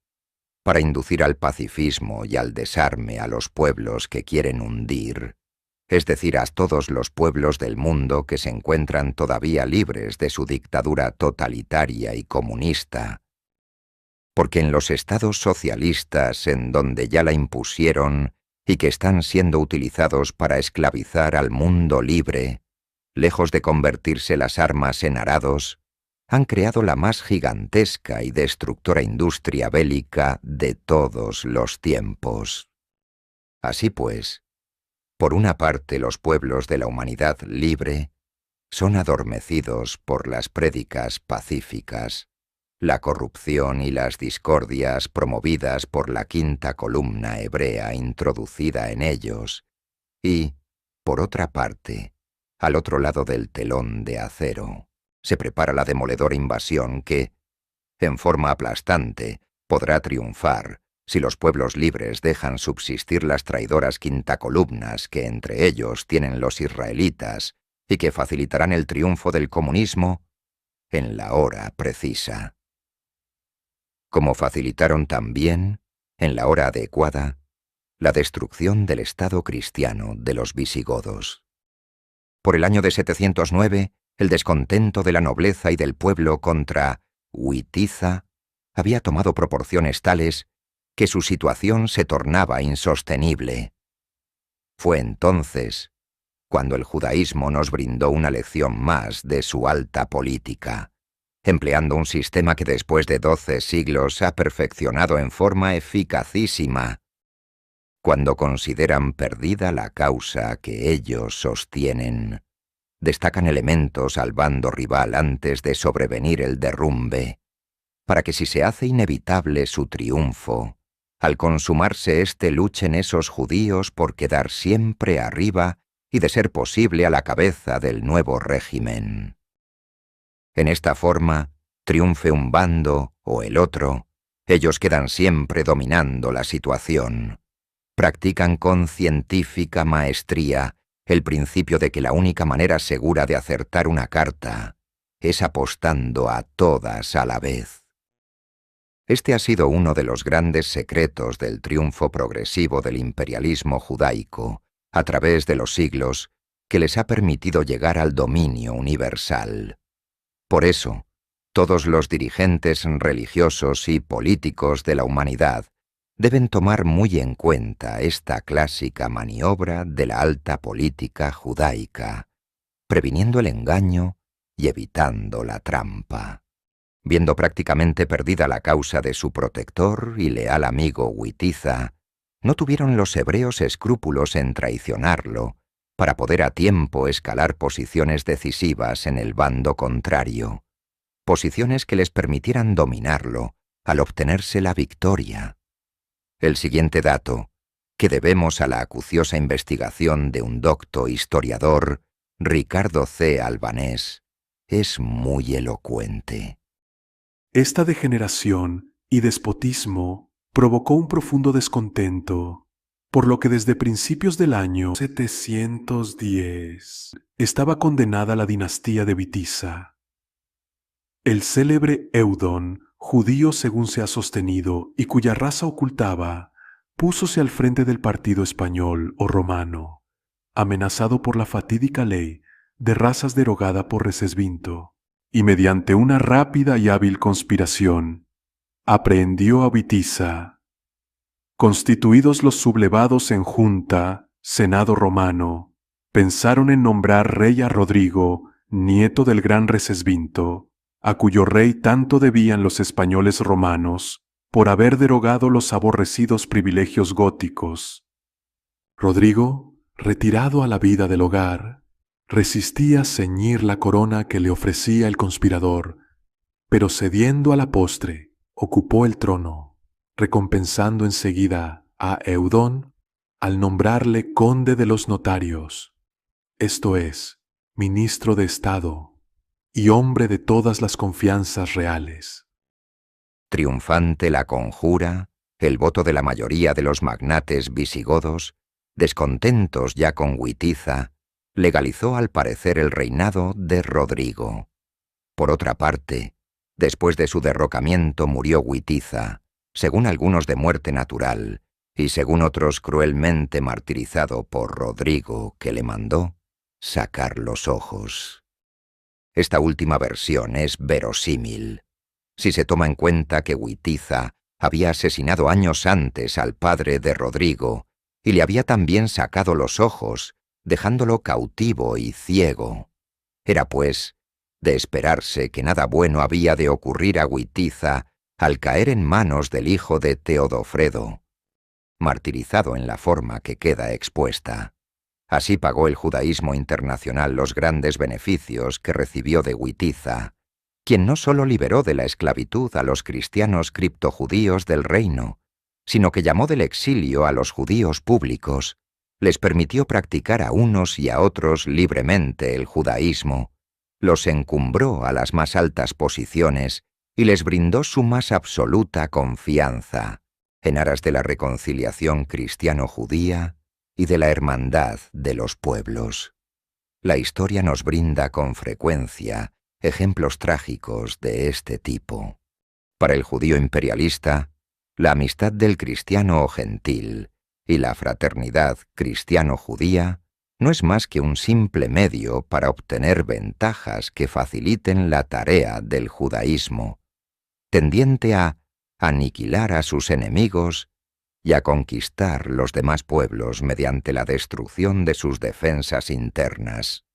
Al fin de cuentas, si les conviene, acaban por traicionar también, en la forma más cruel, a los ingenuos que se entregan en sus brazos o que inconscientemente les hacen el juego. Pobre del que se deja engañar por los alardes de amistad y por la hábil diplomacia de los hebreos imperialistas. La historia está llena de trágicos desenlaces para los que infantilmente creyeron en tal amistad y se dejaron envolver por tan experimentada diplomacia. es fácil comprender la influencia decisiva que debe haber tenido el judío Eudón, ministro de Estado del rey Rodrigo, sobre este hombre, que ni siquiera quería ser rey y que solo accedió a serlo debido a las instancias repetidas del hebreo, pues en primer lugar, el artífice de esta nueva situación política necesariamente tuvo, sobre ella, influencia decisiva por lo menos durante algún tiempo, y no existen indicios de que el débil Rodrigo, dado también a los vicios y a la lujuria, haya siquiera intentado sacudirse el poder de su ministro de Estado. Por otra parte, la política seguida por Rodrigo es, en sí, tan suicida, que a las claras se ve que fue inspirada por quienes planearan su ruina, y con ella, la de la cristiandad en el moribundo imperio gótico. La benéfica influencia que pudiera haber ejercido Pelayo, jefe de la Guardia Real, no se deja sentir,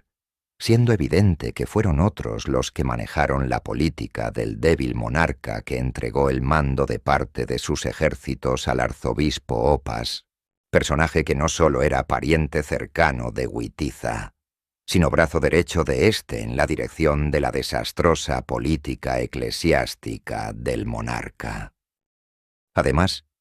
en el preciso momento de estarse preparando los musulmanes a invadir el imperio por el sur, con la ayuda de los judíos, era inducido el rey Rodrigo a marchar hacia el norte con sus ejércitos para conquistar la Vasconia, que nunca habían podido dominar los godos. El historiador Ricardo C. Albanés, después de señalar que Tariq Ben Ziyad en esos días logró avanzar al frente de 4.000 sarracenos hasta el norte del actual Marruecos, dice: Fue entonces cuando el traidor conde don Julián, gobernador de Ceuta y uno de los conjurados, entregó a Tariq esa importantísima llave del estrecho de Gibraltar, excitándole enseguida a pasar a España y ofreciéndose de guía. En la corte de Toledo no se daba importancia a tales sucesos, calificándolas de intentonas que fácilmente podría dominar Teodomiro, duque de la Bética, induciéndose por el contrario a Rodrigo para que, al frente de su ejército, se trasladase al norte de España, a realizar la conquista de la Vasconia, que no habían logrado los más poderosos monarcas godos. Y para determinar esta movilización, se rebeló Pamplona, movida por las intrigas y el oro de la poderosa y antigua judería de dicha ciudad. Mientras tanto, Tariq, al frente de sus berberiscos, franquea el estrecho y arrolla en la Bética las huestes del leal Teodomiro, escribiendo entonces este aguerrido general la célebre carta en la que angustiosamente pedía auxilio a Rodrigo, quien se encontraba en la Vasconia gótica. Estando ya los hijos de Witiza y el traidor arzobispo Opas en secreto contubernio con los judíos y los musulmanes, Rodrigo comete el error mortal de entregarles el mando de importante parte del ejército, el cual debería librar la batalla decisiva contra los musulmanes invasores. La víspera de la batalla, que los españoles llaman del Guadalete, los hijos de Witiza conferenciaron con los nobles godos y judíos conjurados. Al efecto, la crónica árabe Akhbar Majmua narra que dijeron: Este malnacido, dijeron refiriéndose a Rodrigo, se ha hecho dueño de nuestro reino sin ser de nuestra estirpe real. Antes bien, uno de nuestros inferiores. Aquella gente que viene del África no pretende establecerse en nuestro país. Lo único que desea es ganar botín. Conseguido esto, se marchará y nos dejará. Emprendamos la fuga en el momento de la pelea, y ese miserable será derrotado. Los 12.000 musulmanes mandados por Tariq se enfrentaron al día siguiente con los 100.000 cristianos comandados por Rodrigo, el arzobispo Opas y los dos hijos de Witiza. La batalla se desarrollaba como era natural, en forma favorable para los visigodos, Pero entonces el arzobispo traidor y los 2 hijos de Witiza, en el momento adecuado, lejos de huir y dejar solo a Rodrigo, se pasaron con sus ejércitos al bando islámico, haciendo pedazos al resto de la tropa que permanecía fiel al rey Rodrigo, según lo narra el cronista Al-Makkari. En esta batalla decisiva perdió la vida Rodrigo, según sostienen la mayoría de los historiadores. Todavía queda impreso el recuerdo, en distintas regiones de España, de la traición del arzobispo Oppas, que como digno sucesor de Judas Iscariote, traicionó a Cristo y a su Santa Iglesia, colaborando en forma decisiva con los enemigos de ésta, en la destrucción de la cristiandad, en lo que fuera en otro tiempo esplendoroso imperio de los visigodos. Gran amigo de los judíos, como su pariente Witiza, el arzobispo Oppas acabó por traicionar en la forma más catastrófica a su patria y a su iglesia, en combinación con los hebreos que utilizaban ahora para destruir al cristianismo, la pujante fuerza del naciente Islam, al igual que otrora habían empleado el poder omnipotente de la Roma pagana. Desgraciadamente, en nuestros días, hay en el alto clero muchos imitadores del arzobispo Oppas, que en oculto contubernio con el judaísmo facilitan los triunfos del comunismo y de la masonería, destrozando por la espalda tanto a los clérigos como a los caudillos seglares que defienden a la Santa Iglesia o a su patria, amenazadas por el imperialismo judío y sus revoluciones masónicas o comunistas, en la misma forma en que el arzobispo Oppas atacó entonces por la espalda al ejército de Rodrigo, defensor de la cristiandad en aquellos momentos decisivos. Que Cristo nuestro Señor ayude a la Santa Iglesia y a la humanidad contra las traiciones de los Oppas del siglo XX. La Enciclopedia Española, Espasa Calpe, narra la traición del arzobispo Oppas, tomando en cuenta crónicas cristianas, de la siguiente manera. Reforzadas las tropas de Tarik por 5.000 berberiscos, enviados a su petición por Musa, muchos judíos y los cristianos partidarios de Witiza, en total unos 25.000 hombres contra 40.000, adepta la batalla. Esta duró 2 días, llevando en el primero la ventaja a los visigodos, gracias a su caballería, de que carecían los berberiscos. Entonces tuvo lugar la traición de Cisberto y Oppas, que se pasaron al enemigo, y aunque el centro del ejército, mandado por el rey, peleó con valor, fue derrotado. 19 y 20 de julio de 711. Con respecto a la traición del arzobispo Oppas, que hizo perder a la cristiandad un vasto imperio, el historiador jesuita del siglo XVI, Juan de Mariana, narra cómo dicho prelado asistió primero a los hijos de Witiza en los preparativos de la Negra Conspiración, y después, refiriéndose al papel de Oppas en la batalla decisiva, dice: La victoria estuvo hasta gran parte del día sin declararse. Solo los moros daban alguna muestra de flaqueza, y parece querían ciar, retroceder, y aún volver las espaldas, cuando de Oppas, oh increíble maldad, disimulada hasta entonces la traición, en lo más recio de la pelea, según que de secreto lo tenía concertado, con un buen golpe de los suyos, se pasó a los enemigos. Juntóse con don Julián, que tenía consigo gran número de los godos, y de través por el costado más flaco, acometió a los nuestros. Ellos, atónitos con traición tan grande, y por estar cansados de pelear, no pudieron sufrir aquel nuevo ímpetu, y sin dificultad fueron rotos y puestos en huida. Es natural que haya diferencias entre las cifras fijadas a ambos ejércitos por los historiadores cristianos y musulmanes, pero es evidente que en cualquier forma el ejército cristiano era superior en número al sarraceno, y que sólo la traición del arzobispo y la conjura dirigida principalmente por la quinta columna judía, hicieron posible que un imperio tan vasto haya podido ser conquistado tan rápidamente por un pequeño ejército.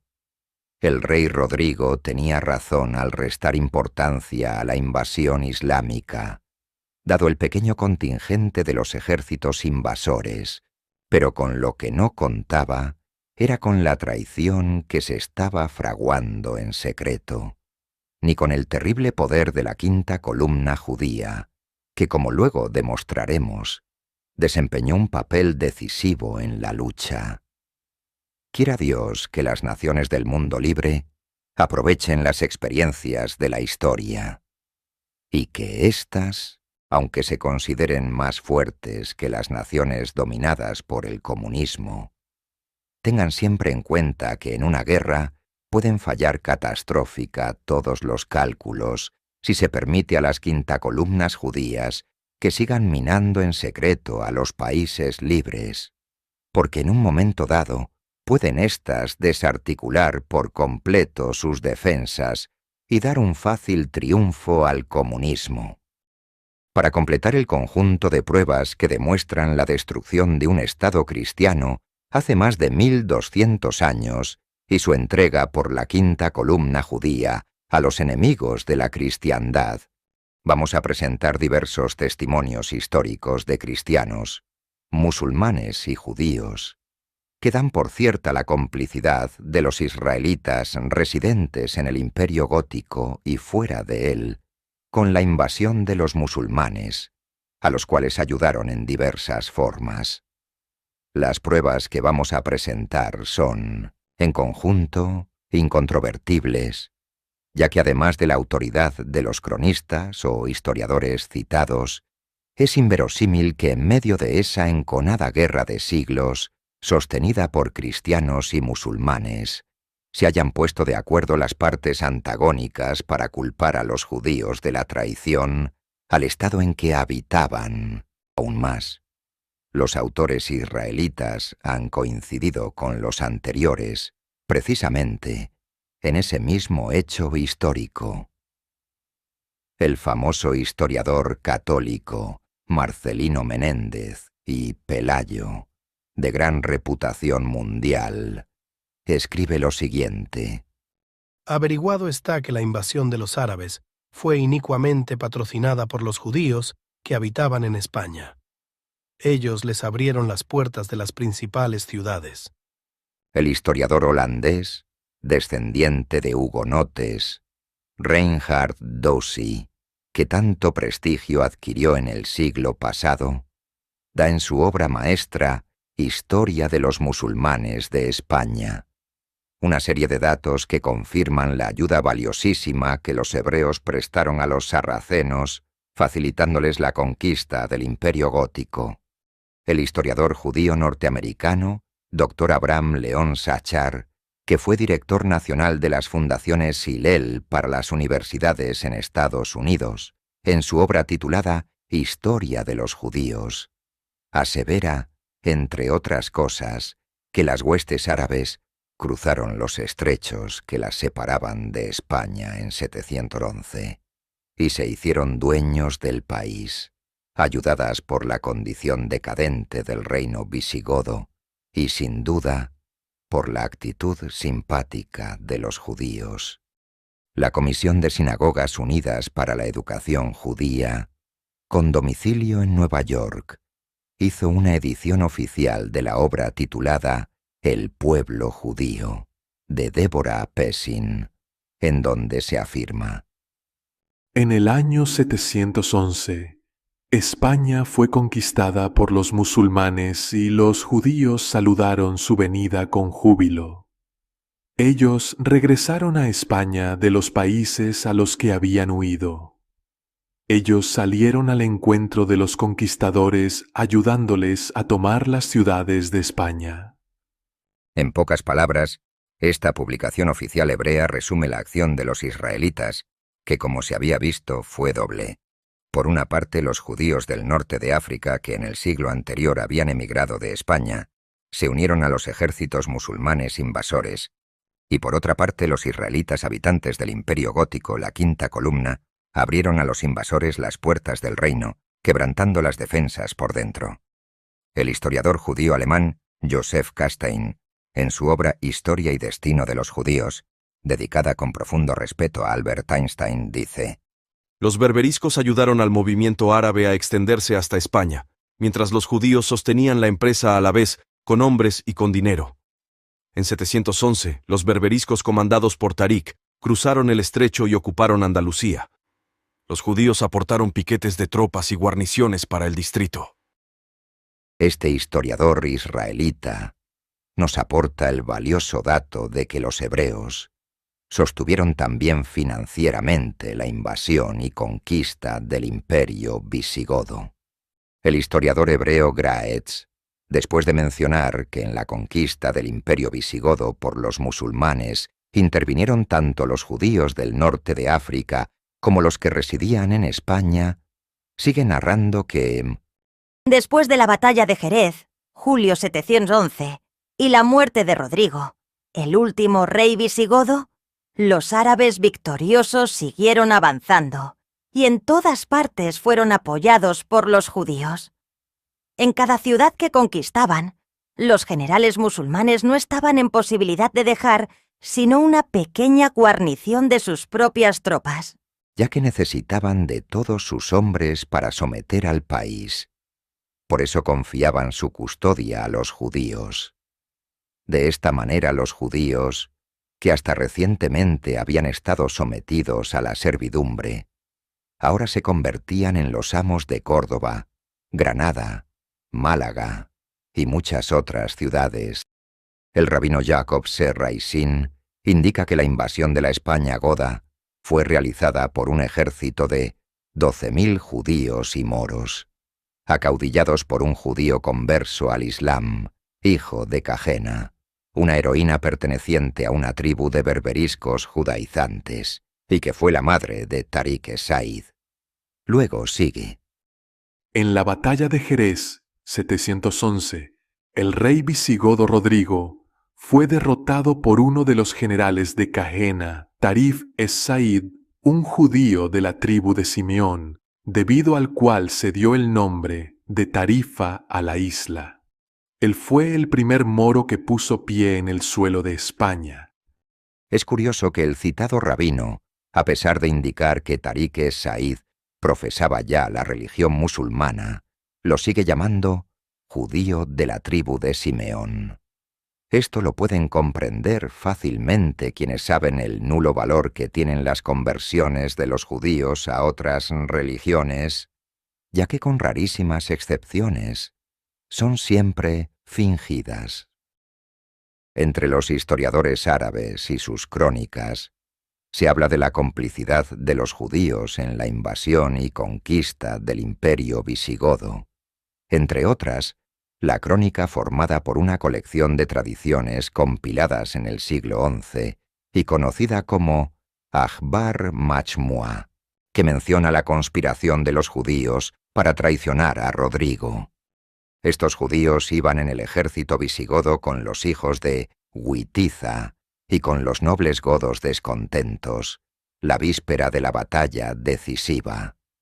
Hay también otros detalles sobre la complicidad de los hebreos que habitaban en España, pues según se narra, cuando hallaban los árabes muchos judíos en una ciudad,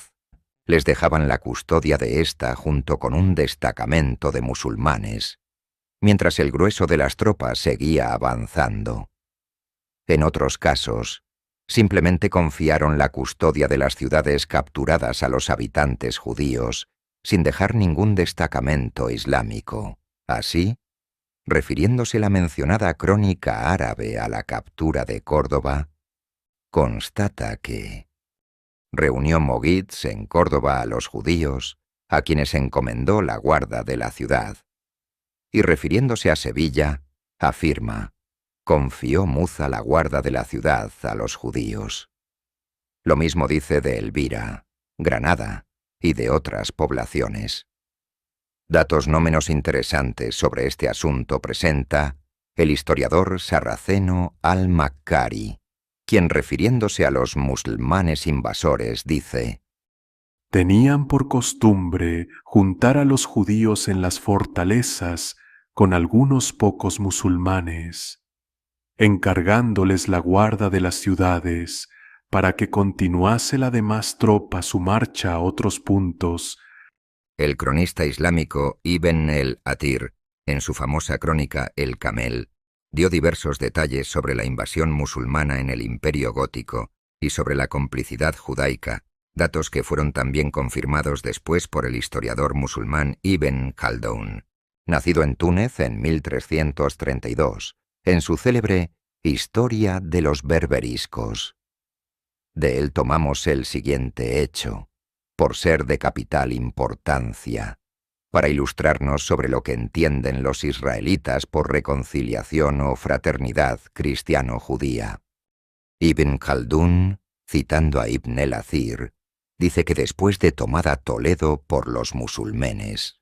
los otros destacamentos capturaron las ciudades contra las cuales se les había enviado y que Táriq estableció en Toledo a los judíos, con uno que otro de sus compañeros, y se dirigió a... ¿Y qué fue lo que ocurrió a la población civil cristiana cuando quedó en las garras de los judíos? ¿Sería posible que esa reconciliación y amistad cristiano-judía que los hebreos traicionaron en forma ya de sobra demostrada, sirviera ahora que ya tenían arrojadas a sus víctimas, para usar hacia ellas de clemencia y tolerancia? La crónica del siglo XII del ilustrísimo obispo Lucas de Tuy nos brinda datos muy reveladores al respecto. Esta versión de los hechos es repetida después por casi todos los historiadores toledanos, al afirmar que sitiada la capital visigoda por el caudillo Táriq ben Ziyad, salieron los cristianos de la ciudad a celebrar en la próxima Basílica de Santa Leocadia la Pasión del Salvador, el Domingo de Ramos de 712, y que, aprovechándose los judíos de su ausencia, pusieron en manos de los musulmanes la silla de Leovigildo y de Recaredo, siendo los cristianos degollados, parte en la vega y parte en la misma basílica. El historiador judío Graetz da una versión que coincide con la anterior, al decir que cuando Táriq llegó frente a Toledo, ésta estaba custodiada por una pequeña guarnición, y que... mientras los cristianos estaban en la iglesia, rezando por la salvación de su país y de su religión, los judíos abrieron las puertas de la ciudad a los árabes victoriosos, el Domingo de Ramos de 712, recibiéndolos con aclamaciones, y vengando así las muchas miserias que habían caído sobre ellos en el curso de un siglo, desde los tiempos de Recaredo y Sisebuto. Naturalmente que dicho historiador judío se abstiene de mencionar la matanza de cristianos que luego sobrevino, y de que habla tanto la crónica del obispo don Lucas de Tuy, como la mayoría de los antiguos historiadores de Toledo. Es de citarse al respecto un precedente interesante. Hacía más o menos un siglo que el emperador bizantino, Heraclio, había presionado a los monarcas visigodos para que expulsasen a los judíos de España, porque su estancia en los estados cristianos constituía un peligro para la vida de estos, citando el hecho de que los israelitas habían comprado a 80.000 cautivos cristianos, a los que degollaron sin piedad. Desgraciadamente, Sisebuto, lejos de extirpar de raíz la peligrosa y mortal quinta columna, puso a los hebreos ante la disyuntiva de expulsión o conversión, empujando con esto a la inmensa mayoría a convertirse fingidamente al cristianismo, tornando así a la quinta columna judía incrustada en el Estado cristiano, en una quinta columna dentro del seno de la misma Iglesia, aumentando con ello inmensamente su peligrosidad. Es evidente que en la matanza de los cristianos deben haber intervenido musulmanes y judíos. Por una parte, hubo la benignidad y tolerancia de los conquistadores árabes en España, que es reconocida hasta por los escritores judíos. Y por otra parte, los hechos nos han demostrado que los israelitas, siempre que pudieron saciar sus odios contra los cristianos, organizaron ellos mismos matanzas e incitaron después a los paganos de Roma a verificarlas. Además, siempre que ha triunfado alguna herejía o revolución dirigida por el judaísmo, ha degenerado con frecuencia en matanzas de cristianos. Y ya no se diga de las revoluciones judeo-comunistas de nuestros días, en que los asesinatos masivos están a la orden del día. Ante la reconocida tolerancia de los árabes victoriosos en España y los hechos que estamos analizando, es fácil imaginar quiénes fueron los principales inspiradores de las degollinas de cristianos en el sojuzgado imperio gótico. Sea lo que fuere, una cosa es evidente. La política de reconciliación cristiano-judía, iniciada en el reino visigodo por Witiza, tuvo catastróficos resultados, ya que a la larga trajo la destrucción de un Estado cristiano, la pérdida de la independencia, patria y hasta la matanza cruel de innumerables cristianos. Para terminar este capítulo, insertaremos lo que dice al respecto el gran amigo de los judíos, el historiador José Amador de los Ríos, insospechable de antisemitismo, refiriéndose a la ya citada invasión musulmana. ¿Y cuál fue entre tanto la conducta del pueblo hebreo? ¿Aprestóse acaso a la pelea en defensa de su patria adoptiva? ¿Ofreció al combatido imperio sus tesoros? ¿O bien permaneció neutral en medio de tanto estrago, ya que no le era dado resistir el ímpetu de los vencedores? El amor a la patria, es decir, el amor al suelo en que se ha nacido, y la gratitud a las últimas disposiciones de los reyes godos, parecían exigir de aquel pueblo que reuniese sus fuerzas con las de la nación visigoda para rechazar la invasión extranjera, abriendo al propio tiempo sus arcas para subvenir a las apremiantes necesidades del Estado. Pero, en contrapeso de estas razones, existían los antiguos odios y los vivos recuerdos de pasados ultrajes. La condición de los judíos, como pueblo que tenía igualmente su morada en todos los ángulos de la tierra, sus intereses generales y particulares, sus costumbres, y el género de vida errante que a la continua llevaban, incitábamos, por otra parte, a desear y solicitar cosas nuevas, mientras los impulsaba poderosamente el fanatismo religioso a declararse en contra de sus odiados huéspedes como enemigos de su fe,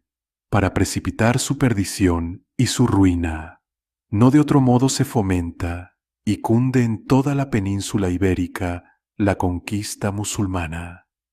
Poderosas fortalezas y nobles ciudades, donde prosperaba en número y riqueza la generación israelita, y que hubieran costado sin duda mucha sangre a los ejércitos de Tarik y de Musa, eran puestas en sus manos por los hebreos, quienes las reciban después en guarda, hermanados con los africanos. Finalmente, daremos unos datos interesantísimos, proporcionados por una monumental obra oficial del judaísmo, la Enciclopedia Judaica Castellana, que en su vocablo España, entre otras cosas, dice: Es un hecho indiscutible que lo que determinó a Musa, indeciso pese a las persuasivas invitaciones del partido de Witiza, a lanzar sus huestes a España, fueron los informes secretos que recibió de los judíos españoles, quienes le revelaron al emir la impotencia militar de la corona, el estado ruinoso de los castillos, el agotamiento del tesoro real y la exasperación tanto de la nobleza como del pueblo, ante una opresión que se había hecho general. Y después afirma que el 19 de julio de 711, Tarik aniquiló a los visigodos en la batalla del lago de Janda o del Guadalete, en la que Rodrigo, al parecer, encontró la muerte. En este histórico encuentro se vio a muchos soldados judíos mogrebinos, luchar al lado del vencedor. Inmediatamente, sus correligionarios españoles se sublevaron en todas partes y se pusieron a disposición de Táriq y de Musa. En este capítulo, nos dimos una idea de la forma en que actuaba hace 1200 años el imperialismo judaico y su quinta columna en el seno de la Iglesia para destruir un Estado cristiano. Sin embargo, podemos asegurar que la experiencia de 12 siglos ha permitido al imperialismo hebreo y a sus quinta columnistas perfeccionar los métodos en extremo. Capítulo 19. Los concilios de la Iglesia luchan contra el judaísmo. Ante la falsedad repetida de las conversiones de los judíos al cristianismo, la Santa Iglesia intentó tomar algunas precauciones que fueron aprobadas en distintos concilios. El concilio de Agde, ciudad meridional de las Galias, celebrado en el año de 506 bajo los auspicios de San Cesario, primado de la provincia de Arles, con la tolerancia de Alarico, estableció lo siguiente. Canon 34. ¿Cómo se han de recibir los judíos que desean convertirse? Los judíos cuya perfidia los vuelve frecuentemente al vómito, si quisieren convertirse a la ley católica, estarán 8 meses de catecúmenos. Y si se conoce que vienen con fe pura, pasado este tiempo, sean bautizados. Los hechos, sin embargo, demostraron que de nada sirvió este término de prueba para garantizar la sinceridad de sus conversiones. En el Concilio Trulano del año de 692, considerado como un suplemento de los concilios ecuménicos V y VI, se dice que la herejía de Nestorio renovaba la impiedad judía, cuando en su canon primero expresa: reconocemos al mismo tiempo la doctrina proclamada en Éfeso por los 200 divinos padres, persiguiendo la inepta división de Nestorio, como segregada de la suerte divina, puesto que declaraba que Jesucristo era hombre separadamente, renovando la impiedad judaica.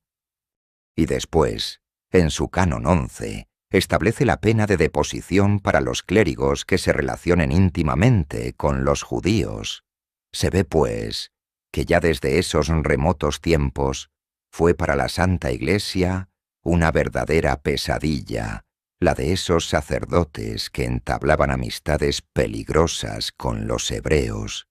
habiendo tenido necesidad de establecer penas hasta de destitución para los clérigos amigos de los israelitas.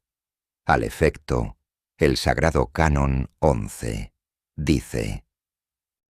ningún sacerdote o lego coma los ácimos de los judíos, tenga familiaridad con ellos, los visite en sus enfermedades, reciba sus medicinas, ni tampoco se bañe en su compañía. El que contraviniere a esta disposición, si es clérigo, sea depuesto, y si lego separado. Y no es que la Santa Iglesia se apartara con esto de la caridad cristiana, que ha patrocinado siempre, ya que entre las obras de misericordia existe la nobilísima costumbre de visitar a los enfermos, sino que, conocedores los prelados de este santo concilio del hecho, universalmente comprobado, de que los hebreos aprovechan siempre hasta las generosas obras de la cristiana caridad para adquirir influencia sobre los cristianos con miras a socavar nuestra santa religión, vieron de urgente necesidad prohibir todo aquello que pudiera tender lazos de peligrosa amistad entre cristianos y judíos, misma que pusiera a los primeros en peligro de caer en las garras de esos viejos lobos. Es indudable que tuvo razón la Santa Iglesia al amenazar a los clérigos con la destitución y con la separación de la Iglesia a los seglares amigos de los judíos, ya que estas familiaridades, como las llama el Canon, han demostrado siempre, a medida que se estrechan, constituir un peligro mortal para la cristiandad. ¿Qué ocurriría si se aplicara este sagrado canon a los clérigos que en la actualidad tienen tanta familiaridad y estrecha amistad con los israelitas en esas llamadas confraternidades judeo-cristianas de nuestros días. Si se les aplicase este canon, de seguro que se daría un paso agigantado para salvar a la Santa Iglesia del sabotaje mortal de la quinta columna judía en el clero.